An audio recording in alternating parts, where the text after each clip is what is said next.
Go live, go live, go live, go live. And we are live. Here we are, ladies and gentlemen, boys and girls, children of all ages. It is Drivetime Radio with your host, New York Vinnie, right here on our usual spot. Saturday morning, 11 o'clock. Big weekend here in Seattle. You have a lot of stuff going on. You have the Sea Fair, which is culminating today with the Blue Angels flying overhead. And of course, it's Seattle, so there's got to be a bunch of people that are against the Blue Angels. I don't know if they're going to be marching or what, but I don't expect that they're going to get a good reception anywhere they go. The billboards, matter of fact, the billboards have been getting more publicity than anything else because people have been taking pictures of the billboards and spreading them all over social media, which has given them more exposure than they probably ever would have had they just not put them up on social media. The people that want to get rid of the Blue Angels bought a couple of billboards in town, or blue billboards, and they said, "Oh, it does this, it does that," and of course, people in the right wings, especially the right, took off with that. They says, "Oh, look what the lefties want to do in Seattle. They want to get rid of the Blue Angels. They want to defund them. They want to do this. They want to do that." I'm surprised they didn't have a thing that said that the lefty snipers were going to be on the roofs trying to shoot them down. Well, it's all a bunch of hogwash. Everybody in Seattle has a neighbor or somebody who every year at this time has to tell you how they hate the Blue Angels. Right? I mean, it's what goes on here. It's part of the fabric of Seattle at this time of year. Now, it used to be that people just used to, if they didn't like the Blue Angels, they'd get in their car and they'd go out of town for the weekend, go up to Lake Chelan, out to Spokane, they'd go up to Canada, they'd go somewhere and just get out everybody's hair and let the Blue Angels go. And, everybody'd have a great time watching them. I love watching them. But somewhere along the line, people started saying, these people, well, I know what it was. It was social media. Now they could go on and they'd get on their social media machines and they could stress their complaints to a wider audience. So now you weren't just complaining to the guy next door. Now you were complaining to all your friends, all your cousins. And of course, kindred spirits were going to find each other. And so now you have, all of the blue meanies, as I call them, the people who don't want the Blue Angels in town. And they pull their money together. They pass the hat, and or however they do that. They have a GoFundMe or whatever. And they bought some billboards. And they put them up, I guess, near where the Blue Angels park their angels, park their cars, park their planes, their jets.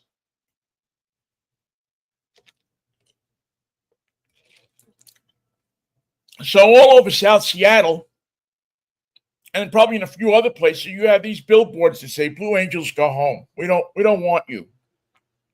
And of course, the newspapers and the media and everybody has to pick up on that. They can't just ignore it, and so they would get zero publicity. They get on it and they ignore it. They find the people who paid for the billboard and they put them on television and they find out this woman's cat died, I don't know, a year after the Blue Angels were here. So she blames it on the Blue Angels. Another person's, thing from the 1962 World's Fair fell off a shelf. And they broke that canister, and you can't replace it except at every thrift store in Seattle. So now they are all upset and twisted out of shape because that's gone wrong. And and another person is running around saying, "Well, Seattle hadn't been the same since 1962, since the World's Fair. If you wouldn't have had that thing, nobody would have ever come to Seattle and seen how good it was." And we'd still be a town of 250,000 people, and you could get a parking space in front of Frederick and Nelson's. It's hilarious. But with the Blue Angels are going to come traffic stoppages, are going to come different things. They got to close bridges at a certain time. They have to close this, close that. Plus, on top of that, you have the I-5 thing, which is continuing. They're trying to rebuild part of the bridge on I-5 that goes over the ship canal. So they have to close that. I believe it's closed northbound I-5 all weekend in some spots. If I was reading the thing right, anyway, so if you go on I-5, if you're going to be on I-5 somewhere between 45th Street and what's that? That street that's just on the first exit there, on the other side of going downtown. Before you get to well, you know what? I would even just say to the from the Seattle Center entrance and exit to the 45th Street University of Washington exits on I-5. Forget about it. Don't go there. Stay away. Go around. Go up 405. Take the bus. Take some kind of public transportation. Use 99 going up. Take a fancy ride for yourself. But don't go through that area because it sounds like, and I haven't seen a traffic report this morning yet, but it sounds like it's going to be a mess. So do yourself a favor and don't get yourself upset. They got to do the work on the road, and the Blue Angels got to fly. I mean, it's part of tradition in this town, and I just don't see. Listen, you can make a case for anything. Don't drink water because it's polluted. Don't drink this because don't do that. Don't do this. Don't do this. Don't do that. I mean, listen, the world sounds like it's coming to an end in 15 minutes if you read the news. So I'm not sending the Blue Angels home. If I get enjoyment out of the Blue Angels, I'm going to sit there and watch them. Yeah, they're noisy. Yeah, they scare cats and dogs under the bed. Yeah, they make some old people nervous. They make some, war veterans a little nervous because they see the planes flying and next thing they're jumping under the table, scared. And believe me, I feel bad for those people. We ought to give them just free tickets out of town. Here's a ticket. Here's a bus that's going to Ocean Shores. We're not going to charge you anything for the bus. Get on the bus at 7 o'clock in the morning, go to Ocean Shores, enjoy the day at the beach, and then get on the bus at night and come back. If you want, give them a room. So you have you have people that if they don't like the Blue Angels, if it gets them upset, let them go to someplace else, pay for their trip. It's simple. It's easy peasy. And then everybody can enjoy the Blue Angels without every other post on social media saying, look at this billboard. Like nobody knows what the billboard is or nobody's seen the billboard. Everybody in Seattle has seen the billboards. Or anybody that drives, at least. I mean, if you leave your house, they're there. And it's their right. If they want to do that, it's their right. Let them put the billboards up. It's free speech. They can express how they feel. But they're peeing into the wind because I don't think that there's enough action in this town, in this city, in this area to stop the Blue Angels from coming. I know they did a few years ago. They didn't come for a while, and people were miserable around Seafair. The Canadians weren't good enough. The snowbirds, the thunderbirds, the this birds, the that birds, whatever birds they sent in place of the Blue Angels wasn't good enough. So it was Blue Angels or nothing. So enjoy yourself. Go down and go up to the rooftops. Go down to the lake and watch the Blue Angels do their thing. watch the hydro races. I don't know. Does anybody even watch the hydro races anymore? I mean, I know that people get excited about it, and I know that there's a number of people that are involved in it and still watch it and still enjoy it. I mean, I enjoy watching it. I'm a fan of the Blue Angels. I mean, of Seafair. I like it, but it doesn't do for me what it did at one time. And maybe that's because I was involved in the coverage of it for the first few years that I was here. And then a couple of years ago, I actually went back and did the races from Tri-Cities. I was a pit reporter for the races at Tri-Cities. And it was fun to go back and do it because I just remembered all the cool people I met that were doing the hydros. And there was a lot of cool people because there was a common enemy. Everybody that didn't have a Budweiser on their shirt hated Bernie Little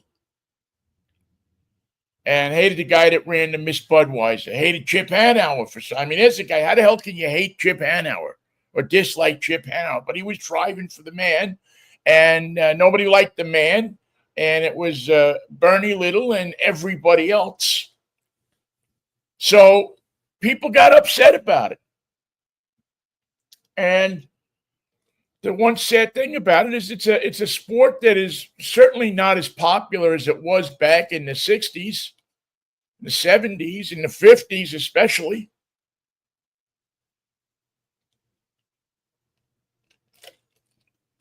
Man, you had Hollywood stars coming up here and racing hydroplanes. Didn't Raymond Burr, am I right? Didn't he race a hydroplane? I think it was Raymond Burr. I can't remember what. There was a few of the Hollywood stars that either owned teams or raced them. Actually drove themselves. And no, it wasn't Burr. I'm trying to think now who it was, but there was somebody that came up consistently and raced in the late 50s and 60s. And it'll come to me. Anyway, so it is Seafair weekend, and traditionally a great weekend. I remember one year we delivered, Michael and I delivered pizzas out on the log boom. So we had a boat. It was parked in the middle of the log boom, and I think it was Domino's, if I'm not mistaken. I think it was Domino's. And they would heat up a pizza, and then somebody would call from the boat or somehow get a message, and we'd deliver a pizza. Matter of fact, there's a picture of us in one of our promos that have Michael and me at Seafair.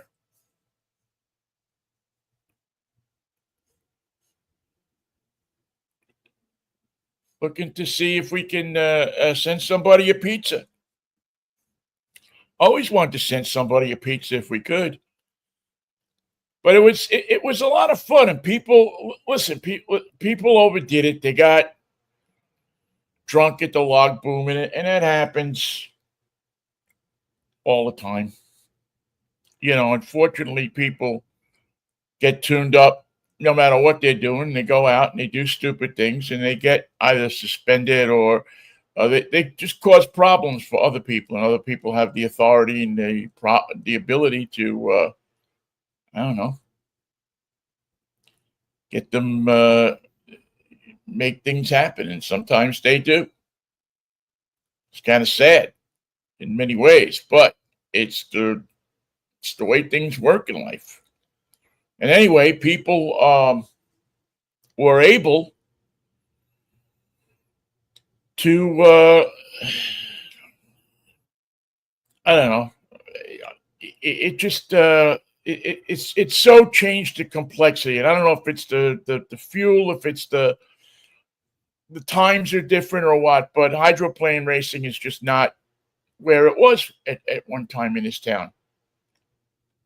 And it's sad because I think it's a fun sport to watch. there's certainly problems with it, but it's again, it's a pretty fun sport to watch and enjoy. Anyway, I found that picture. Here it is. That's Michael and I. This is probably 1995, 94, something like that. But we have, a matter of fact, I believe, that Sports Radio KJR race team T-shirt. And I think I still have, and this is probably a collector's item, but look at this. Sports Extra on Channel 11, hosted by the great Rod Simons. I should say the late, great Rod Simons. But look at that. I mean, when is the last time you saw a Channel 11 promotional item? But there we are on the pizza boat. You can see the pizza ovens in the background, and we're delivering pizzas to the log boom. And I think I was instructing Mikey that day on how to hold the pizza, because if you look at Michael's pizza, he's got it folded the wrong way. Now you look at my pizza, and yeah, it's perfect. I mean, it's folded like a New Yorker would fold his pizza, sideways. But you look at Michael's pizza, and he's folded it end over end. And I don't know where he got that from, but I try not to let him ever live that down. So that was Seafair. And I wanted to spend a couple of minutes on Seafair because I think I wish that it would be what it was before, or people would be interested in it like they were before. Because it's certainly worthwhile. It's certainly a lot of fun, and it's just one of those events that, I don't know. You just it's a family event. It's funny because it's a family event, yet it involves a lot of drinking. But they make it so if you want to insulate your kid from that, or your kids from that, you can do it. The drinking takes place over here, and the other stuff takes place over there, and you can do it.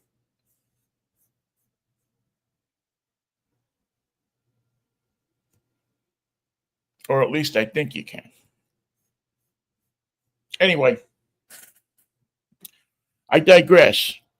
What coming up in the show in just a few minutes, we're going to talk to my good friends, Andy and Mercedes Lilienthal. They are I like to call them our resident adventurers on our show. And they are always off doing something. There's always something that they are off doing somewhere. And this time they have adventured their way across the country. They have done this really great race called Transamerica Trail, and have gone across country using 3,000 miles of unpaved roads or trails. So this is not your average get on I-80 in New York and just drive the 6-lane highway or the 4-lane highway across the United States and get out of the car in Seattle. This is like, get off in Fort Lee and go through the park, and you take this trail and that trail. I think it's an amazing accomplishment. 29 days to get across country. I've never taken, well, you know what? I think I have taken 29 days, but that was with a lot. Well, I stopped a lot too. I don't know if I've taken 29. I know I've taken 3 to 4 weeks to go across. But we'll talk to them about that adventure coming up in just a couple of minutes. I do want to remind you that our show is sponsored by George Jackson Promotions. And you know my friend George, man. If you are, and I know a few people, I guess a couple of people have talked to George and gotten promotional items from George and have found his product to be spectacular, his work to be fantastic, his personality to be, you know, spectacular to work with. He's always, he's the kind of guy that if you need advertising promotion, if you need, little items, tchotchkes that you want to give out to people, if you need business, you need anything that promotes your business, George is the guy to talk to. He always has the answer for what you need. He did T-shirts for me a couple of years ago, and he said, I said to him, George, I need these T-shirts pretty quick to promote my this little hospital thing that I did. And within a day, George had the T-shirts, and he took me over to the place that had them, or he got them for me. He took me over to pick them up, and as I say, I don't remember how long it took him to get them, but it was a day, day and a half, 2 days max. And George had it taken care of. So when you need those type of items, those are promotional items, whether they be keychains or, I don't know, there's different promotional items. Those little zip drives, I guess, or those little drives are popular now. George has them. George knows where to get them. George knows where to get them with your logo printed on them. And what's best is George knows how to call you up and say, it'll be here on Friday. It'll be here when you need it. And that's, when you're in business, when you're having an event, you got to know that your stuff is going to get there. You're having a golf tournament. You got to know that your stuff is going to get there. So George Jackson is the man, everything, jackets, you name it. George is the guy to do it. You can reach him on Facebook at George Jackson Promotions. GJpromo.com is his website. Give George a holler if you need that kind of thing. And he will, and tell him I sent you so that, things will be hunky-dory. He'll get you set up. He'll take care of you. Especially when he hears you're a friend of mine. He will take care of you because that's the guy he is, George Jackson. GJ Promotions. All right.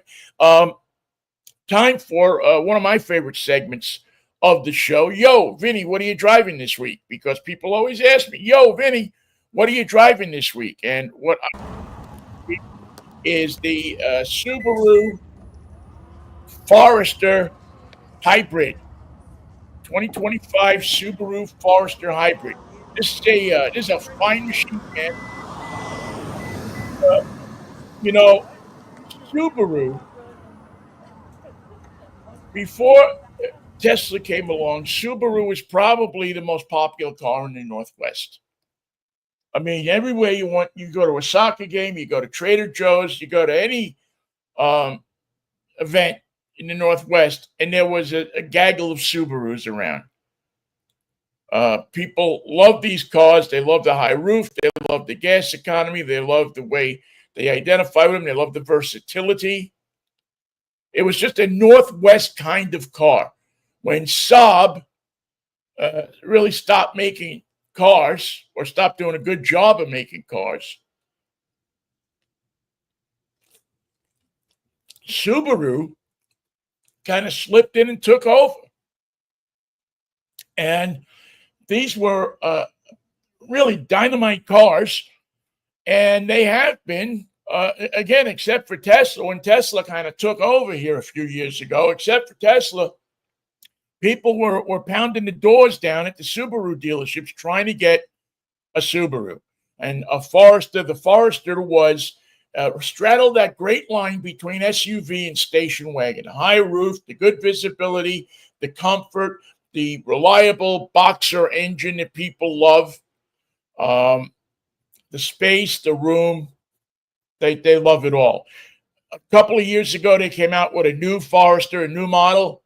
Everybody was going crazy for that. Maybe not as crazy as they did in the past, but they were going crazy. But everybody was asking the one question. When I was down at the Portland Auto Show and I saw the new Subaru hybrid for the first time, I asked the same question. Where's the hybrid? When's it coming? People want the hybrid. People want the hybrid. Well, there's the hybrid. There it is. It's everything you want in a Forester with like 45 miles a gallon for gasoline. It recharges itself. It's not a plug-in hybrid. It recharges itself. It has a certain amount of EV, electric only. You can press the button. It'll drive electric for you. So if you want to go up to the store, you want to go to the market, you want to go down to the beach or something like that, chances are you have enough juice to get you there electrically. But you don't have to worry if you don't, because the gasoline engine is in there and that thing, boom, takes over and you keep on your journey. Nothing to worry about with this car. It's got all the other stuff that people love about Subarus. And so you're going to be in great shape with this car if you're a Subaru lover. And if you're not a Subaru lover, you go over and you take a look at it and you say, should I become a member of the Subaru Club? Because the Subaru place is still busy. The Tesla place, you could, to quote an American, you're just not going to find a lot of people in a Tesla showroom these days. You're going to go to a Subaru showroom. You're going to find people. You're going to see somebody you know from high school, somebody from your block, somebody from your bridge club, your golf club, whatever. And you're going to say, hey, Harry, how are you? You here too? Yeah, why? I'm looking at the Subaru. Which one you looking at? Well, I like the all-electric one, with the Solterra. Well, I'm not ready to go all-electric yet. I'm going to stick with the Forester and see. I need a station wagon for the family. But, they got a car in there for everybody. And their cars are great. So go in and look at this car. Tell me what you think. I'm always interested in what you think about the cars that we feature. Again, I think that this is a fine little car and a machine that,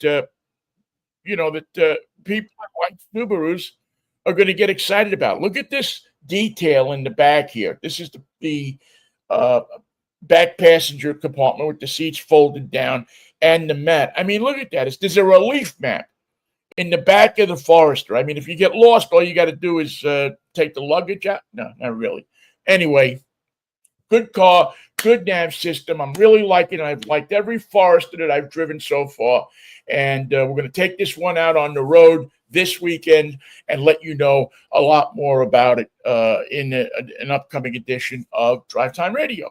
So enjoy it. Enjoy the review. Enjoy the car. And if you don't want to enjoy the car, just look online for the stuff.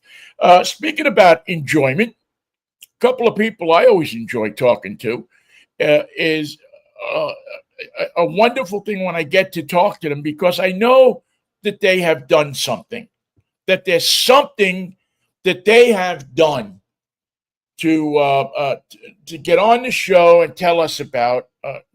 These two people I like to call them our resident adventurers. Because when I need some adventure, I call up Andy and Mercedes Lilienthal and I say, where you guys headed this week? In life, where are you going? And they tell me, and I feel adventurous, even though I don't get my ass off of the couch. I still hear from them, and they mentally get me off the couch. How you doing, guys? Welcome to the show, Mercedes and Andy Lilienthal. As I said, we live on this show vicariously through them. Yeah, that's a weird thing this thing does. Well, I want to see you guys. You just celebrated an anniversary not too long ago. So I like to see you together. Give him a kiss for the show. Yeah. Mwah. All right, there we go. We were talking about Subaru. We're spreading the love, right? That's the thing. Yes. They spread the love. You took a Subaru on this trip. How are you guys doing? We're good. We're good. Thanks for having us on the show. Yeah, thank you so much. Really good. Yeah, thanks for coming on the show. You did the Trans-America Trail, is it right? The Trans-America Trail. Now, this is a drive across country that's unlike probably any other drive. Although I know about a year or two ago, I saw a guy on YouTube and he had an old Army Jeep. Mm-hmm. And I mean, it was such an old Army Jeep that he had like 2 gas cans in the back for gas tanks. They had a hose going to him. And he did, I don't know if he did the whole trail, but he did something similar. And what he did is he drove from Chicago, I think somewhere back east, without hitting the road, using as very little paved road as possible. Yep. It seems that this is something on that order, but a much grander scale. Tell me a little bit and tell the audience a little bit about the Trans-America Trail. Yeah, start? Sure. So the Trans-America Trail, if you do the entire thing, it starts east to west, and it runs east to west, is a rural route that goes from Nags Head, North Carolina on the Outer Banks, all the way to Port Orford, Oregon on the Pacific Ocean. So you're going Atlantic to Pacific, and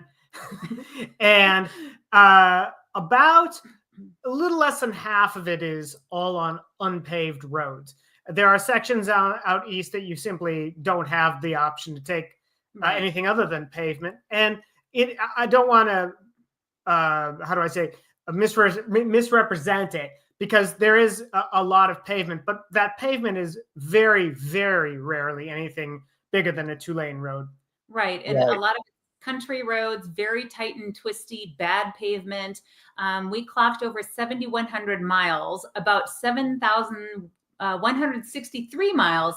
And of that off pavement, which is dirt, rocks, mountain passes, mud, silt, you name it, was 3,184. I think you can kind of tell who the navigator was.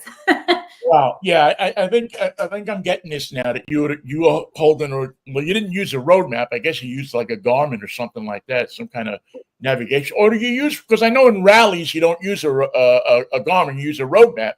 Is that similar? Because this is not a competition where you're against people. Right. You're just really going against yourself to see how quickly or how custom designed to your desires you can do this route, right? Right. Yeah. As far as navigation is concerned, we decided to do both paper maps and turn-by-turn instructions, which is one set that you can buy off their website, and also get the GPX tracks that Andy stitched together via our Garmin Tread Overland.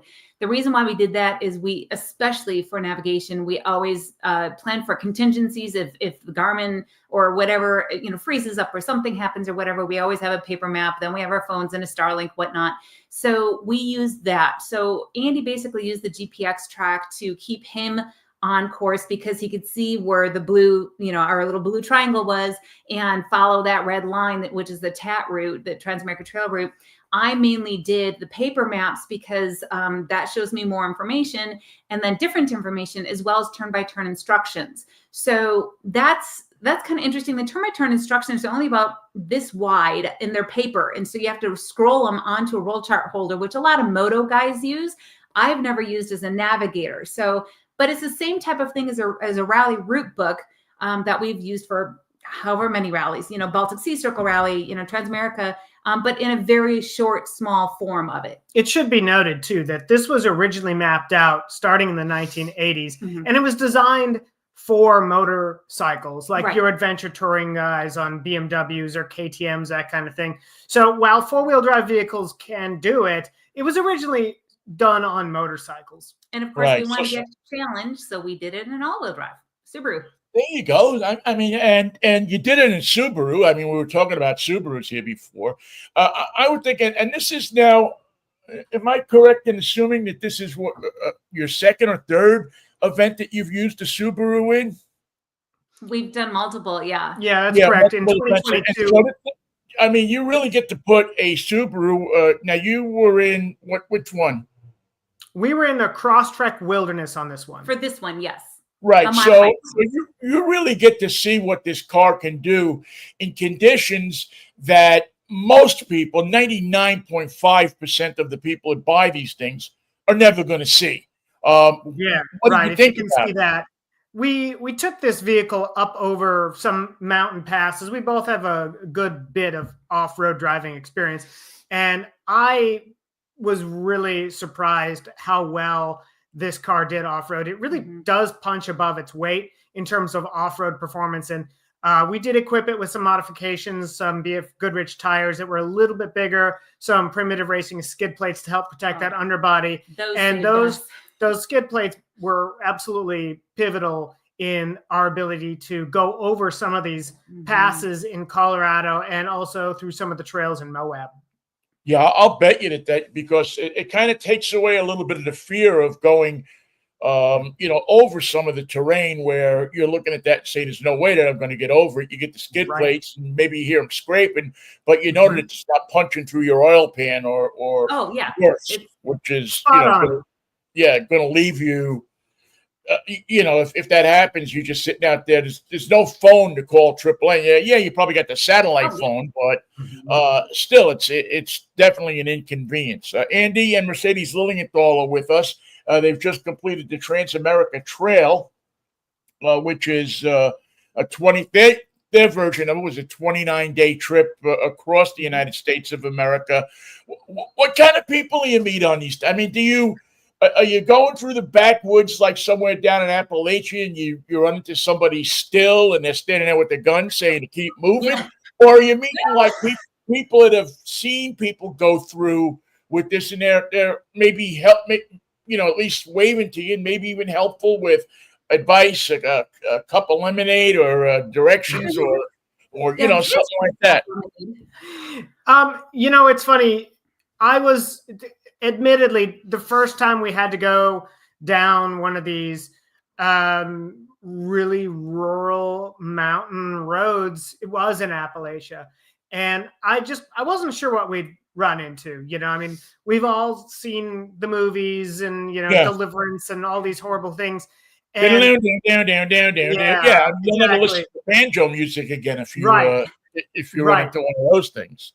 And so we weren't sure what we'd run into. And generally what we ran into was either nobody or people just driving the opposite way, and they just give you a friendly wave and move on. But we had lots of people, especially when we saw people, it was usually at a fuel stop, right? I think we went through 46 half tanks of fuel plus 2 jerry cans.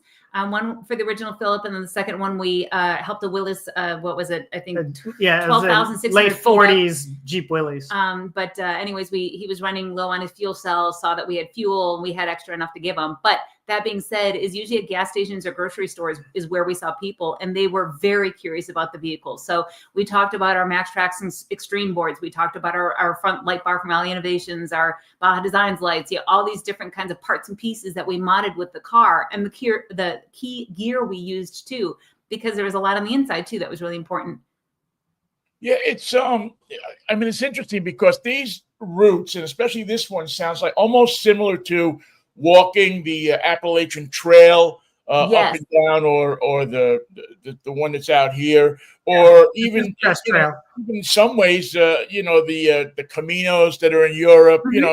You kind of walking along a route or driving along a route that has that have a lot of people with the common interest, and you get to meet people and talk to them and kind of get ideas of what you're doing and an idea of what they're doing. And it really, you become a community in a lot of ways. Yeah, it was really neat. We for the Appalachia Trail, we actually bypassed it and we intersected it, back and forth for a while. So that was really neat. And we came around a bend, albeit being, very slowly because it was gravel, came around a bend, and there was probably 20 hikers right in the middle of the road that literally were on the trail and were just passing over the road that we had. So, and then also with the PCT, you're referring Pacific to the Crest Trail. Right. Yeah. Pacific Crest, like you said. And we were in a really severely burnt area in Oregon called Wendigo Pass.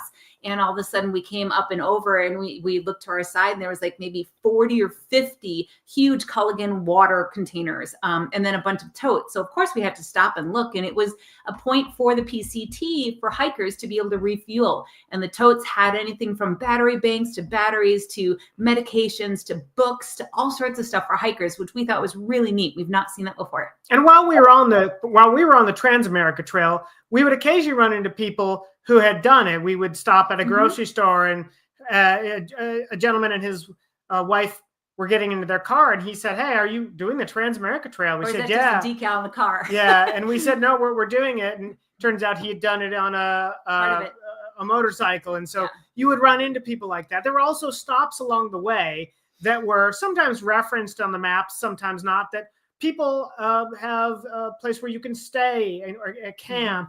Or even just sign a guest book and charge your phone. So it's a neat kind of hidden little community out there. Although we didn't find anybody doing the Transamerica Trail while we were, which was kind of a bummer. We were really hoping to find some of the moto guys or 4x4 guy or gal or whatnot, and just didn't come across anybody the whole route doing the trail. How long did this take you to get from one end of the country to the other? I think in total, gosh, if my memory serves me correctly, I did track the numbers, and I think it was 317 hours or 318 hours of actual drive time. And I can tell you that we averaged 25 miles an hour over 29 days. So it was it's possibly the least efficient way to cross the United States, but it's definitely one of the most adventurous. Oh yeah, for sure. Do you get now it is exciting because you're seeing probably stuff that you've never seen before and will never see again. But is there a point in this thing? I know when I drive cross country, and I've driven several times back and forth, both on interstates and on secondary or main roads, but yet ones that used to be main roads are now secondary roads. There's always some point in the trip where I'm just tapping my fingers on the steering wheel and going, "Oh man, I can't wait to get to something," whether it's in Nebraska or, Right.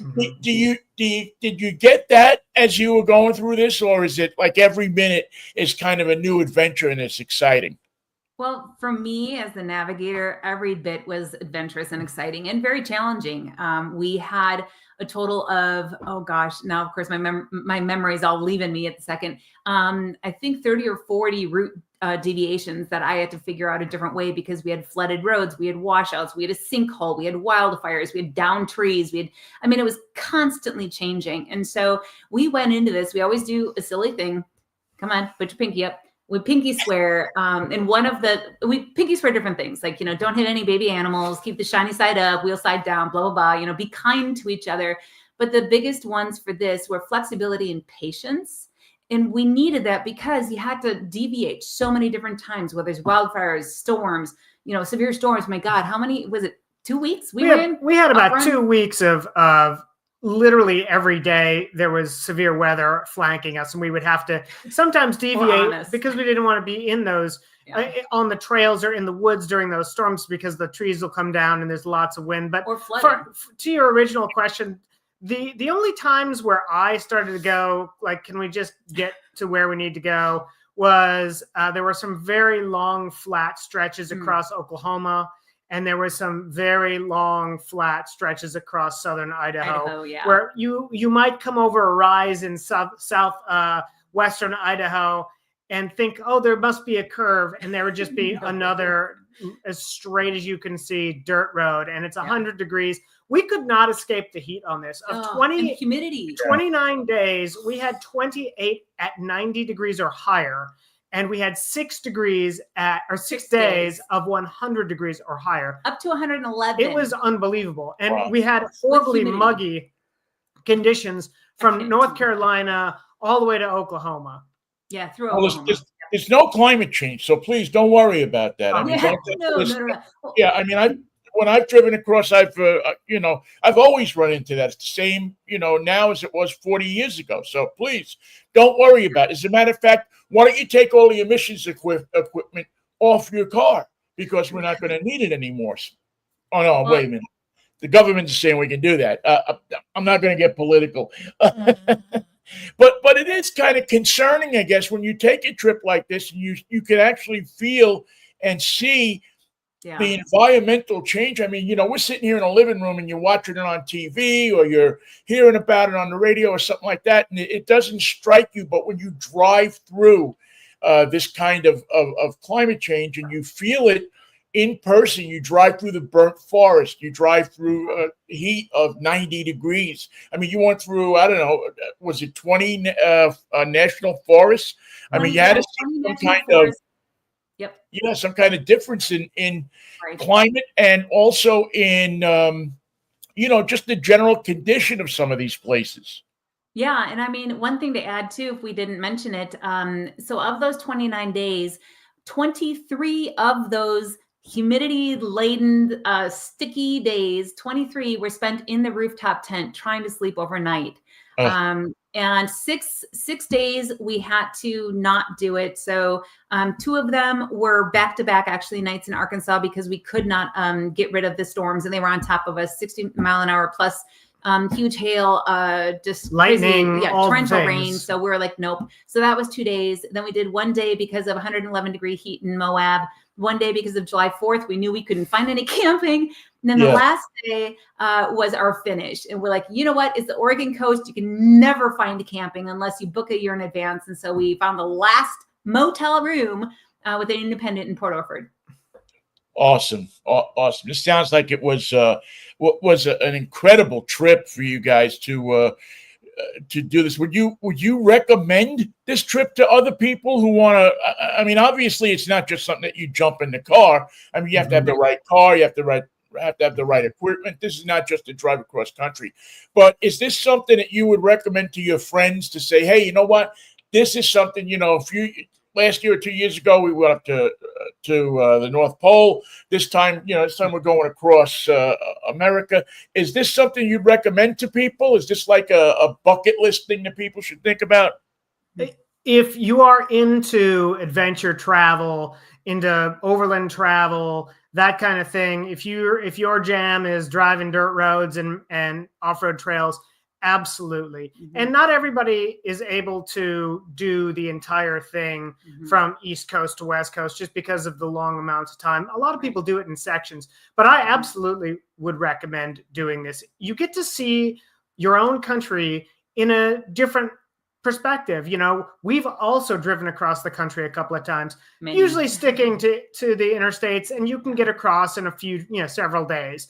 This was unbelievable. I mean, we got to go we'd already been to all 50 states, but when you get on these back roads and these byways and these small little hamlets in the middle of nowhere, you get to see how people live.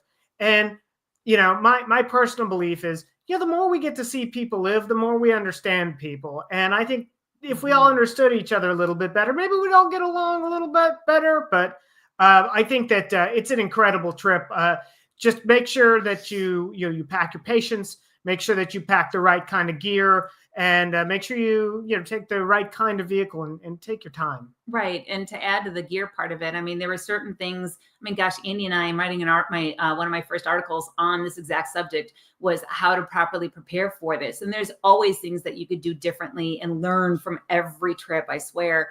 But it took us almost a year to plan all of this. And we had really key upgrades to the vehicle and then also upgrades in the interior. So, and those are so important. So how to keep your food cold, for instance, it's big, but we brought a Classic Series 2 fridge that we hardwired from to the battery from ARB.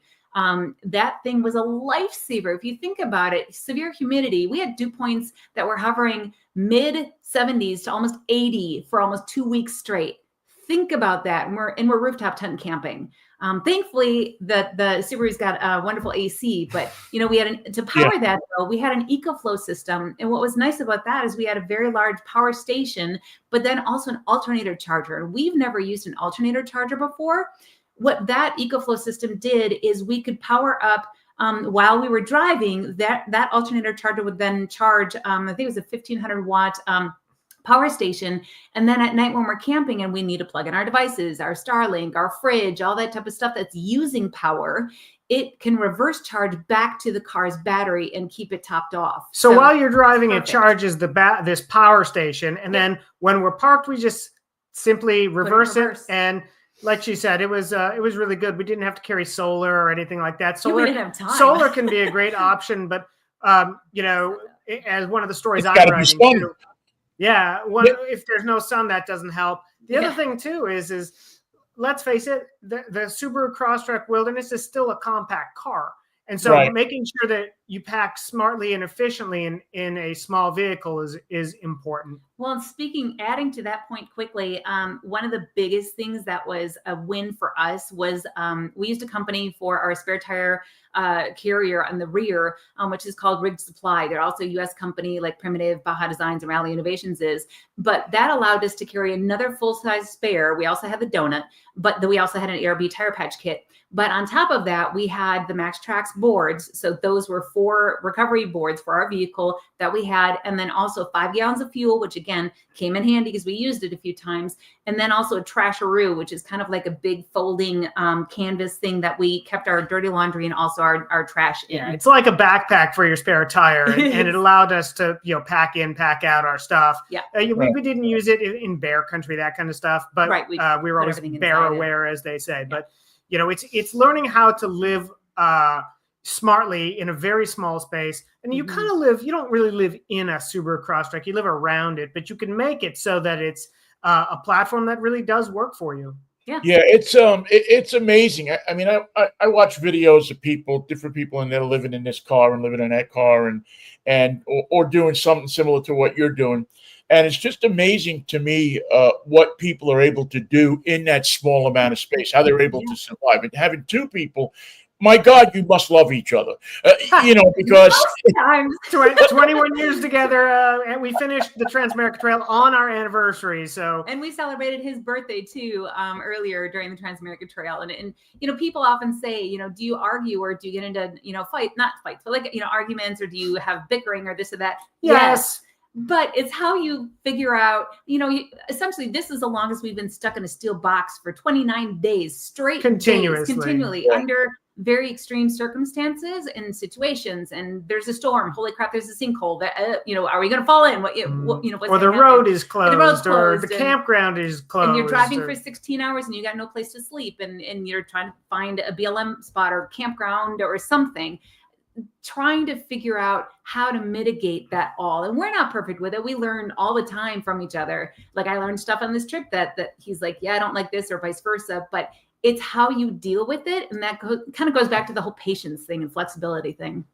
Yeah, it's kind of I would think that if they made everybody do a portion of this trip in their car as a condition for them getting a marriage license, oh God, the divorce rate would go down in this country considerably, because you really do have to learn how to coexist with the other person, and you do have to learn patience. I would think that these types of trips that you guys take, and I'll get a little personal here for a second, really kind of fortifies your marriage and your kind of just your ability to live with another human being. Right. And I think, and that's very well said. And I think sometimes with our trips, especially some of the earlier ones that we've done that are longer excursions, and we're doing it on our own, we're trying to figure out different countries and whatnot. There may be something that happened, or we had an argument and we just don't learn from it right after. It might take a little while, or at least for me, it might take a little while to go, oh, okay, this is how, we can allow each other to do daily tasks, or this and this. And so for us, the willingness to try to learn and the empathy of having, right at the moment, you might be like, or whatever, this isn't working.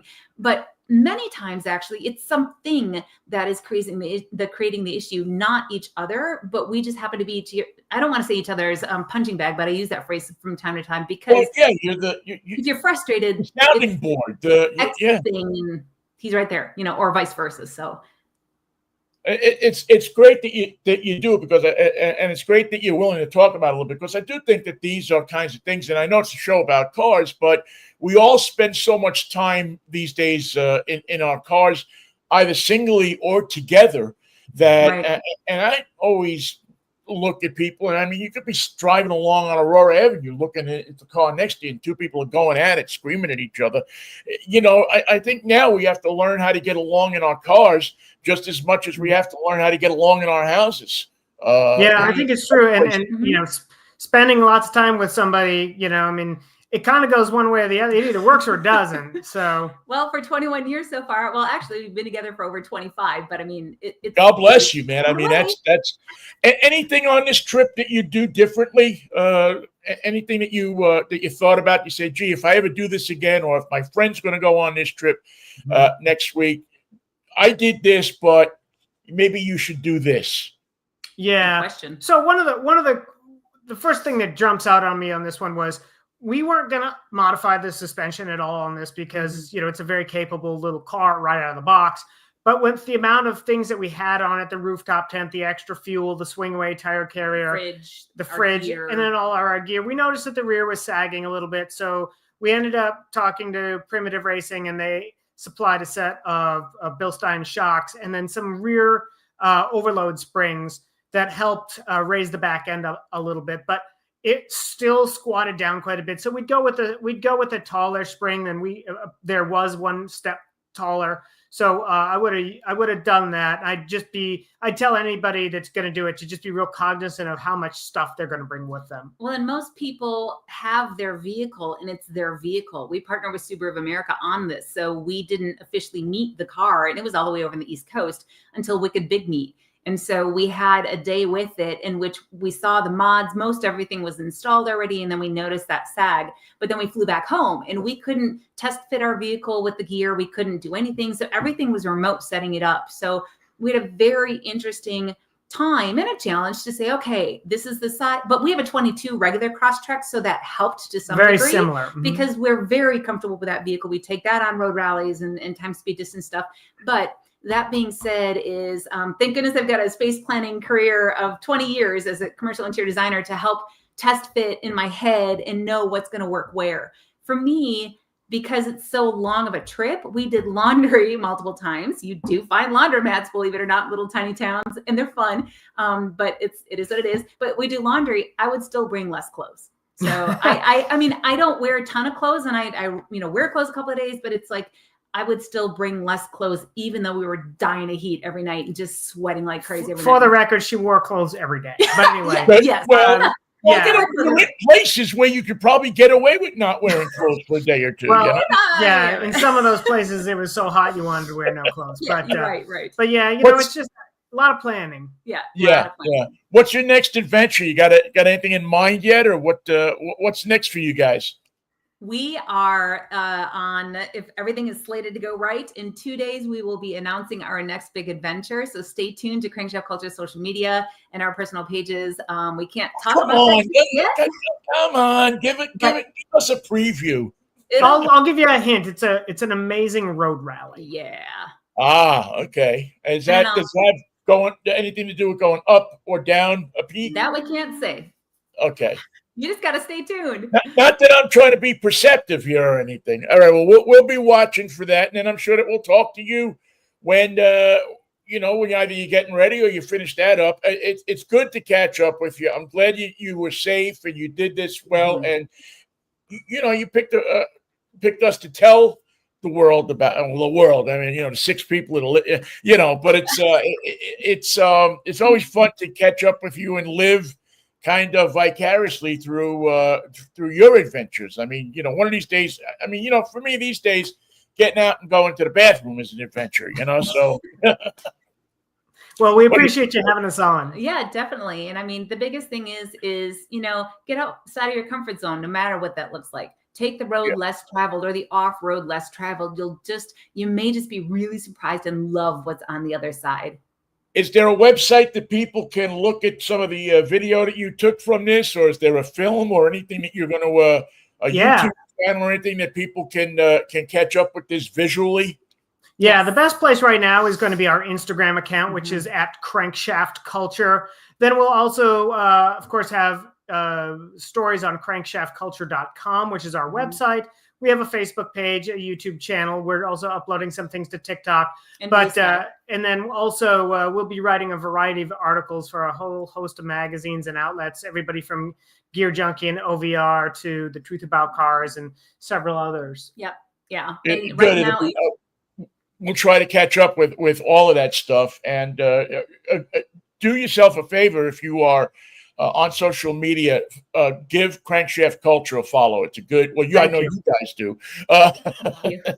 You put the stuff up there, you have to follow it.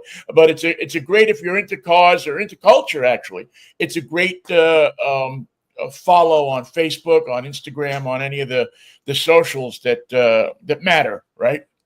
No, we appreciate it. I mean, we're automotive eccentrics. You know, we love every type of car. You know, it doesn't matter if it's a drifter or a classic, an off-road, on-road, whatever it may be. And so for us, we always don't feel like we fit in anywhere, but I feel like we fit in everywhere. It's kind of a weird saying, but you know, we post a lot of different kinds of car content. Well, we love having you on the show and love talking to you. So it's good to see you guys. I'm glad that you're back and safe, and we'll just catch up with you real soon.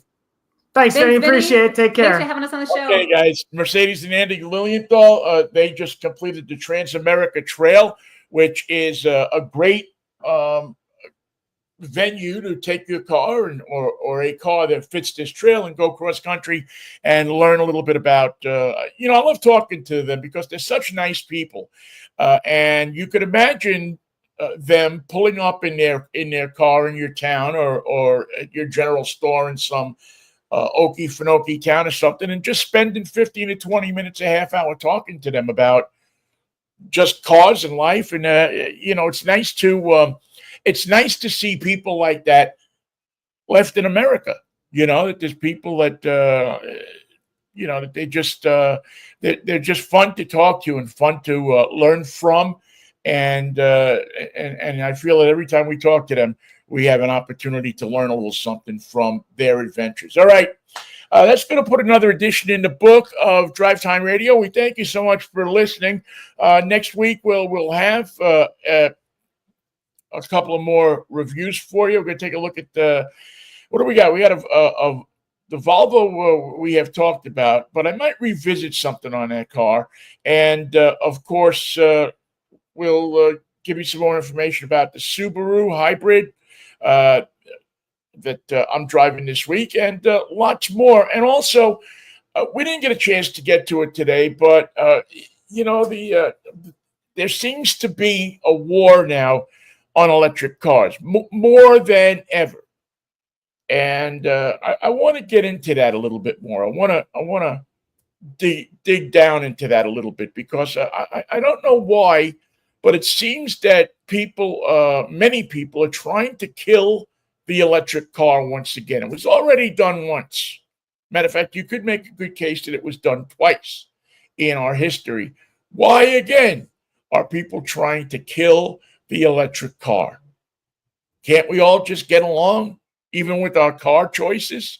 Is it so bad for people to have the choice of going to a dealership and buying either an electric car or a gasoline, an ICE car? What's so bad about about having an understanding and people getting choices of what they want to drive? There's a lot of it's getting so much better for electric car people now, in that there's more charging stations, more different venues where they can charge their car. And it's a shame because these all come along at a time when we've had the tax credit ripped away. We're trying to go back on so many of the pollution regulations that have cleaned up the air in this country and have cleaned up the water and have cleaned up the soil in this country.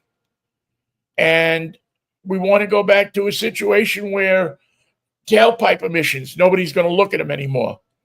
The smog test the smog test saves lives. For people that complain about the smog test, it saves lives. It makes the air easier to breathe. And maybe you're young and you don't need so much help. But there's a lot of people that, because of pollutants in the air, have to walk around with oxygen tanks and masks on, either when they're walking around or when they're sleeping. And part of the reason why there's not a lot more of those people, in part, is more than likely because there have been stringent air quality standards from automobiles. You want to blow the planet up, go ahead. But, I mean, why? When you can fix it. Why drive with your tailpipe hanging down when a simple clamp will fix your muffler? I mean, that's what I analogize it to. All right. Thank you very much for listening to our show. Have a happy Seafair weekend. Also, a happy week.